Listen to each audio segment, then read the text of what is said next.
আসসালামু আলাইকুম। বাংলাদেশের সর্বপ্রথম অনলাইন ভিত্তিক ইঞ্জিনিয়ারিং স্কুল সফটম্যাক্স অনলাইন স্কুলের পক্ষ থেকে তোমাদের সবাইকে স্বাগতম জানাচ্ছি। আমরা সবাই অলরেডি অবগত আছি যে পলিটেকনিকে আবারও শুরু হয়েছে ভর্তি পরীক্ষা এবং সেই ভর্তি পরীক্ষাকে সামনে রেখে আমাদের এই আয়োজন এবং আমাদের এই আয়োজনের মধ্যে তোমাদের সিলেবাস ভিত্তিক যে টপিকগুলো আছে, যে সাবজেক্টেরই হোক না কেন, সেই প্রত্যেকটা টপিক ইনশাল্লাহ আমরা বেসিক থেকে শুরু করে একদম যা যা প্রয়োজন সিলেবাস অন্তর্ভুক্ত বিষয় সব কিছু ইনশাল্লাহ আমরা শেষ করব। এবং পরীক্ষা যেহেতু এমসিকিউতে হবে, সেই ক্ষেত্রে সবচেয়ে বড় বিষয় হচ্ছে এমসিকিউ আসলে প্র্যাকটিসের বিষয়। এমসিকিউ যত বেশি আমরা প্র্যাকটিস করব, তত বেশি নিজেকে আমরা এই ভর্তি যুদ্ধে এগিয়ে রাখতে পারবো। আমরা নবম এবং দশম শ্রেণীতে এই সকল সমস্ত সাবজেক্টে কিন্তু পড়েছি। যারা আর্টস বা কমার্স থেকে এসেছি তারা হয়তো বা কিছুটা কম পড়েছি, কিন্তু বেসিকটা কিন্তু আমরা 6, 7, 8 সবার ক্ষেত্রেই কিন্তু আমাদের সায়েন্সের সাবজেক্ট, এরপরে হচ্ছে ম্যাথ, বাংলা, ইংরেজি, এই সকল সাবজেক্টগুলো কিন্তু সবই ছিল। আমরা ক্লাসে মূলত বেসিকটা ক্লিয়ার করব, এরপরে সেই রিলেটেড প্রত্যেকটা টপিক অনুসারে সেই রিলেটেড কী ধরনের সম্ভাব্য এমসিকিউ প্রশ্ন আসতে পারে সেই বিষয়গুলো আমরা দেখাবো এবং আরও কী ধরনের প্রশ্ন আমরা সেখান থেকে বানাতে পারি নিজেরা প্র্যাকটিসের জন্য সেটা দেখাবো। পাশাপাশি এমসিকিউ যেহেতু প্র্যাকটিসে কোনো বিকল্প নেই, যে আমরা যত বেশি প্র্যাকটিস করব সেই ক্ষেত্রে কিন্তু আমরা তত বেশি এগিয়ে থাকব। সেই ক্ষেত্রে তোমাদের প্রথম কাজ হবে সফটম্যাক্স অ্যাপটা ইনস্টল করা। সফটম্যাক্স অ্যাপের মধ্যে আমরা কিন্তু প্রচুর পরিমাণে আনলিমিটেড প্রত্যেকটা সাবজেক্টের আনলিমিটেড এমসিকিউ কিন্তু আমরা প্র্যাকটিস করার সুযোগ পাচ্ছি এবং নিজেরা আমরা বানিয়ে এরপরে কিন্তু আমরা পরীক্ষা দিতে পারবো। সো সেই ক্ষেত্রে আমরা কতটুকু সময়ের মধ্যে কতগুলো এমসিকিউ উত্তর করতে পারতেছি, আমাদের কতগুলো আসলে সঠিক হচ্ছে, আমাদের জানা জিনিসগুলো ভুল হচ্ছে কিনা, এই সমস্ত বিষয় কিন্তু আমরা নিজেরাই নিজের জাজমেন্টটা তৈরি করতে পারবো। সেক্ষেত্রে এমসিকিউ এর প্র্যাকটিসে কিন্তু বিকল্প নেই এবং সাথে সফটম্যাক্স অ্যাপেরও কিন্তু কোনো বিকল্প নেই। তাহলে আমরা আর কথা না বাড়িয়ে আমাদের আজকের গণিতের যে টপিক সেটা হচ্ছে ত্রিকোণমিতি। এই ত্রিকোণমিতি অধ্যায় থেকে আমাদের মিনিমাম একটা প্রশ্ন আসেই ম্যাক্সিমাম ক্ষেত্রে।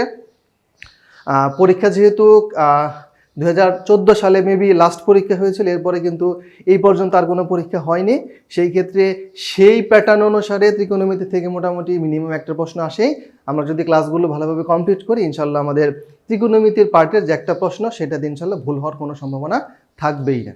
তাহলে আমাদের অধ্যায়ের নামে যেহেতু ত্রিকোণমিতি, তাহলে আমাদের প্রথমে জানতে হবে ত্রিকোণমিতি বিষয়টা কি। আমরা একদম বেসিক থেকে শুরু করব, কারণ আমরা হয়তো এই বিষয়গুলো আমরা অনেকেই জানি, কিন্তু আমরা যদি একটু অজানা থাকে বা একটু কম জানা থাকে সেক্ষেত্রে আরও বেশি ক্লিয়ার হওয়ার জন্য আমরা এই বেসিক ক্লাসগুলো দেখব, এরপরে প্র্যাকটিস করব, তাহলে আশা করি আমাদের ভুল হওয়ার সম্ভাবনা খুবই কমে যাবে। তাহলে প্রথমে আমরা আসি যে ত্রিকোণমিতি বিষয়টা আসলে কি। প্রথমে আমরা জেনে নেই যে ত্রিকোণমিতি কথাটার মানে আসলে কি। এখানে আমরা দেখতে পাচ্ছি যেখানে আমাদের তিনটা শব্দ একসাথে মিলে হচ্ছে ত্রিকোণমিতি শব্দটা হয়েছে। একটা হচ্ছে ত্রি, একটা হচ্ছে কোণ এবং একটা হচ্ছে মিতি। ত্রি মানে তো আমরা জানি, ত্রি মানে হচ্ছে তিন, তাই না? ত্রি মানে হচ্ছে তিন। এরপরে কোণ মানে হচ্ছে ধার, কোণ মানে হচ্ছে ধার বা বাহু। আর মিতি মানে হচ্ছে পরিমাপ,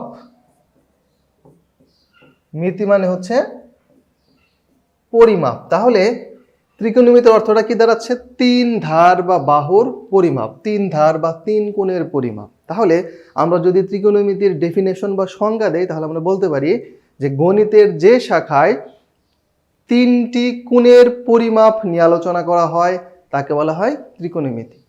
এই শব্দটি মূলত ইংরেজি হচ্ছে ট্রাইগোনোমেট্রি। এই ট্রাইগোনোমেট্রি এই কথাটা আবার আসছে হচ্ছে দুইটা গ্রিক শব্দ থেকে, একটা হচ্ছে ট্রাইগন এবং একটা হচ্ছে মিট্রি। ট্রাইগনের বাংলা হচ্ছে তিন কোণ বা তিন ধার বা তিন বাহু, আর মিট্রি মানে হচ্ছে পরিমাপ। এখন এখানে কিন্তু আমাদের স্পষ্টভাবে বলা আছে যে তিন কোণের সমষ্টি, তিন কোণের পরিমাপ। তাহলে তিন কোণ কোথায় থাকে? তিন কোণ থাকে ত্রিভুজের মধ্যে। এখন ত্রিভুজ তো আবার বিভিন্ন রকমের আছে। বাহুবেদে ত্রিভুজ আছে তিন প্রকার: সমবাহু, সমদ্বিবাহু, বিষমবাহু। আবার কোণের উপরে ভিত্তি করে তিন প্রকার: সমকোণী, সূক্ষ্মকোণী এবং স্থূলকোণী। তাহলে এখানে যে আমাদের তিন কোণের কথা বলা আছে এটা আসলে কোন ধরনের ত্রিভুজ? এটা হচ্ছে সমকোণী ত্রিভুজ। এই যে আমাদের একটা সমকোণ এই ত্রিভুজ, এটা হচ্ছে সেই সমকোণী ত্রিভুজ। এখন এই সমকোণী ত্রিভুজের মধ্যে কিছু বিষয় আছে। প্রথমে আমাদের জানতে হবে সমকোণী ত্রিভুজ কাকে বলে। সমকোণী ত্রিভুজ মানে হচ্ছে যে ত্রিভুজের একটি কোণ 90 ডিগ্রি বা এক সমকোণ। আমরা জানি যে এক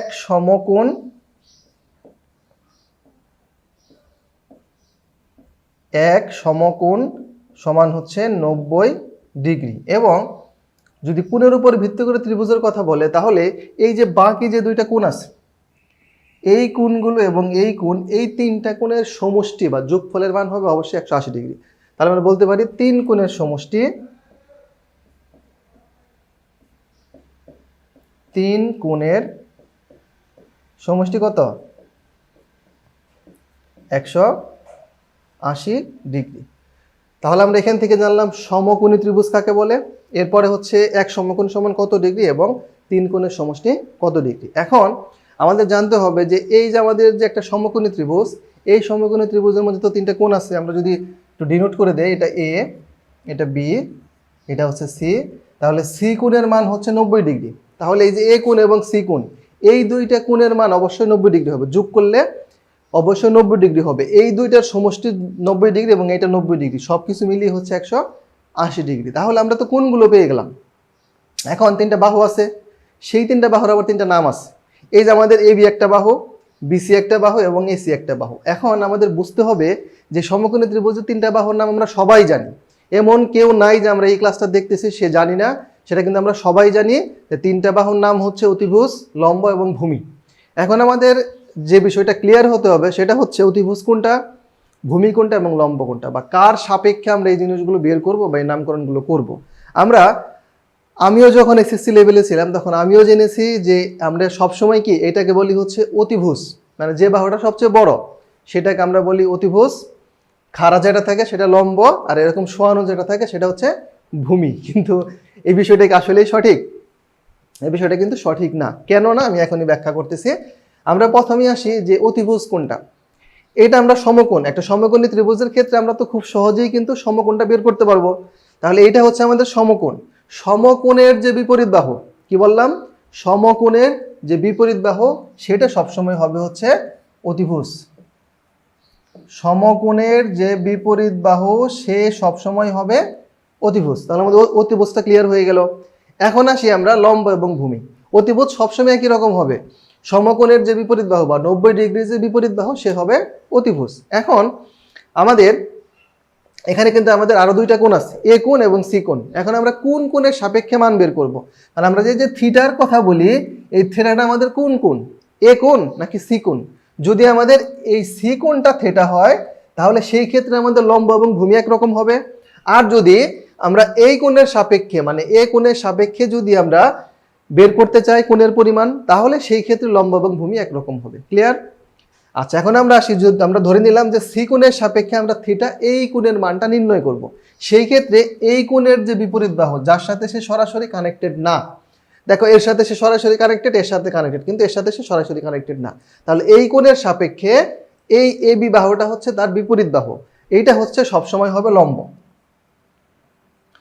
আর যে তার সাথে লাগানো আছে মানে কানেক্টেড, এটাকে বলা হয় সন্নিহিত বাহু। এটাকে কি বলা হয়? সন্নিহিত বাহু। সন্নিহিত বাহু, এই সন্নিহিত বাহু সবসময় হবে হচ্ছে ভূমি। ক্লিয়ার?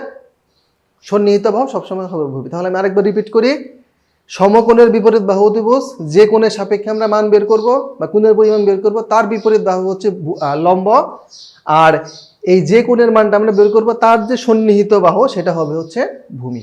এখন আমরা এই সেম সিনারিওটাকে যদি একটু ঘুরিয়ে দেই, এখন আমরা এই কোণের মানটা বের করব, এই সি বাদ মানে সি কোণের পরিমাণ বাদ, এখন আমরা এই কোণের পরিমাণ বা থিটার পরিমাণ বের করব। সেক্ষেত্রে লম্ব এবং ভূমি কি একই রকম হবে? অতিভুজ তো সেম, সমকোণের বিপরীত, কিন্তু লম্ব এবং ভূমি তখন চেঞ্জ হয়ে যাবে না? আমরা কি বলেছিলাম যে এই যে আমাদের যার কোণের বের করব তার বিপরীত বাহু হচ্ছে লম্ব এবং তার যে সন্নিহিত বাহু সেটা হবে হচ্ছে ভূমি। তাহলে আমরা এখান থেকে কিন্তু একটা জিনিস ক্লিয়ার হয়ে গেলাম যে আমাদের সবসময় নিচে থাকলেই যে সেই বিষয়টা ভূমি হবে, উপরে হলেই যে লম্ব হবে, বিষয়টা কিন্তু এরকম না। আমরা আরেকটা চিত্রের মাধ্যমে একটু প্র্যাকটিস করি।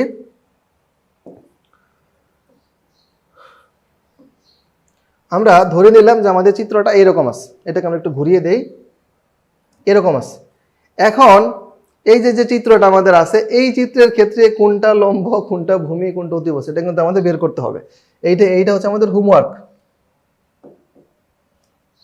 এই যে আমি যে ঘুরিয়ে দিলাম, আমি আরেকটু কমিয়ে দেই, এই যে ঘুরিয়ে দিলাম।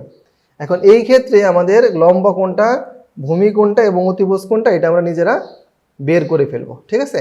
এখন আমরা এই যে বেসিক বিষয়টা জানলাম, তার উপরে ভিত্তি করে আমাদের সম্ভাব্য এমসিকিউ কি কি আসতে পারে সেটা আমরা একটু দেখে নিই। প্রথমে আসি, ত্রিকোণমিতিতে কি নিয়ে আলোচনা করা হয়। আমরা সংজ্ঞার মধ্যে বলেছিলাম কি, ত্রিকোণমিতি মানেই হচ্ছে কি 3 কোণের পরিমাপ। তাহলে আমাদের এখানে অপশন আছে কি, 1 কোণ, 2 কোণ, কোনটি নয়, 3 কোণ। তাহলে আমাদের সঠিক উত্তর হবে কি 3 কোণ। এরপরে ত্রিকোণমিতিতে কোন ধরনের ত্রিভুজ আলোচনা করা হয়, সেক্ষেত্রে আমরা এখানে অপশন কি, সমবাহু, স্থলকোণী। স্থলকোণী মানে হচ্ছে একটা কোণ 90 ডিগ্রি চেয়ে বড়, সূক্ষ্মকোণী মানে হচ্ছে একটা কোণ 90 ডিগ্রি চেয়ে ছোট, আর সমবাহু মানে হচ্ছে সবগুলো বাহুই সমান। এখানে কি বাহুর উপরে ভিত্তি করে নাকি কোণের উপরে ভিত্তি করে? কোণের উপরে। তাহলে এটা তো হবেই না। এখন আমাদের এই তিনটা ছিল কোণের উপরে ভিত্তি করে, কিন্তু আমাদের একটা কোণ কি 90 ডিগ্রি হতেই হবে, তাহলে সেটা কি সমকোণী। তাহলে আমাদের 2 নম্বরের অপশন হচ্ছে সমকোণী। এরপর আসি, এক সমকোণ সমান কত ডিগ্রি, এটা আমরা শিখেছি কত ডিগ্রি, 90 ডিগ্রি। তারপরে ত্রিভুজের 3 কোণের সমষ্টি কত ডিগ্রি, 180 ডিগ্রি। সমকোণের বিপরীত বাহুকে কি বলা হয়? এই যে আমরা যে একটা সমকোণী ত্রিভুজ অঙ্কন করলাম, এইটা হচ্ছে আমাদের সমকোণ, তার যে বিপরীত বাহু সেটাকে আমরা কি বলি, অতিভুজ। তাহলে সঠিক উত্তর হবে অতিভুজ। আর অপশন কি কি ছিল, লম্ব, ভূমি, কোনটি নয়, তাহলে সঠিক উত্তর হবে অতিভুজ। এরকম ভাবে আমরা এই যে প্রশ্নগুলো আমরা দেখলাম, আমরা যদি এই যে এখানে আমরা যে আলোচনাগুলো করেছিলাম, সেই আলোচনাগুলো যদি ভালোভাবে আমাদের ক্লিয়ার থাকে, বেসিকটা যদি স্ট্রং থাকে, তাহলে কিন্তু আমাদের এবং সফটম্যাক্স অ্যাপের মাধ্যমে আমরা যত বেশি এমসিকিউ প্র্যাকটিস করব, তত বেশি কিন্তু আমি নিজেকে অন্যের থেকে এগিয়ে নিতে পারবো। তাহলে আশা করি এটুকু আমরা বুঝতে পেরেছি সবাই। ধন্যবাদ সবাইকে।